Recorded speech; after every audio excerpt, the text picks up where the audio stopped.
Most people assume Elon Musk's story begins with Tesla, but he had already built and sold companies worth hundreds of millions before he ever produced an electric car. He was a software entrepreneur, navigating the high-stakes boom and bust of the early internet. This earlier era was defined by constant rejection, nights spent sleeping in a shared office, and multiple instances where his entire career nearly collapsed. While the world watches his current projects, few look back at the specific decade that actually determines how he operates today. Understanding his trajectory requires looking past the modern headlines to examine the specific risks he took when he had nothing to lose. His origins start in 1971 in Pretoria, South Africa, thousands of miles away from the tech industry he would eventually disrupt. As a child, he was often found alone, spending his time consuming science fiction novels and encyclopedias instead of socializing with his peers. Schooling was difficult. He faced bullying so severe that one attack left him hospitalized, a period of isolation that drove him deeper into technology and imagination. At 12, he taught himself to program and created a game called Blastar, eventually selling the code to a magazine for $500. This was his first realization that lines of code written on a screen could be exchanged for physical currency.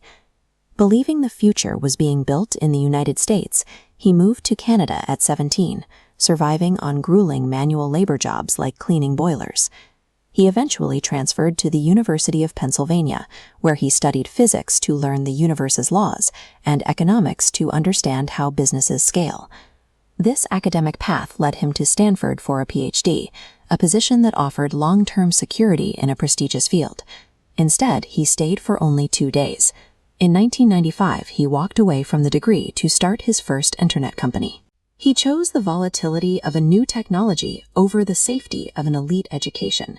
Along with his brother Kimball, he launched Zip2, aiming to put business directories and maps online for newspapers. Because they couldn't afford an apartment, they slept on the floor of their tiny office and used a nearby gym to shower. Investors and media executives initially laughed at the idea, doubting that anyone would ever use the internet to find a local business. This chart shows the adoption rate of their software.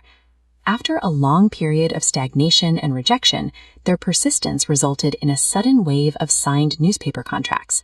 That growth peaked in 1999, when Compaq bought the company for $307 million. At 27, Musk went from sleeping in his office to becoming a multimillionaire. Instead of retiring or buying a luxury home, he took the vast majority of his profit and immediately put it back at risk. His next project, X.com, was an attempt to replace traditional banking with instant online money transfers. In 1999, the public viewed online banking as dangerous, and the company faced constant technical and security hurdles. X.com eventually merged with its rival, Confinity, resulting in a new entity focused on a product called PayPal. Even when internal disagreements led to him being replaced as CEO, he stayed on as the largest shareholder while the company grew toward its acquisition by eBay. By 2002, Musk had walked away from 2 separate billion-dollar acquisitions with over $180 million in his personal account. With $180 million and no remaining financial obligations, he reached a point where most entrepreneurs would stop entirely. He began asking which problems would dictate the survival of the species over the next century. This shift moved him away from software and toward the more difficult challenges of sustainable energy and space exploration. The person the entire world knows today was formed by these years of childhood adversity and a decade of high-stakes software ventures. Long before electric cars or rockets, he had already decided to risk his entire fortune on a better future.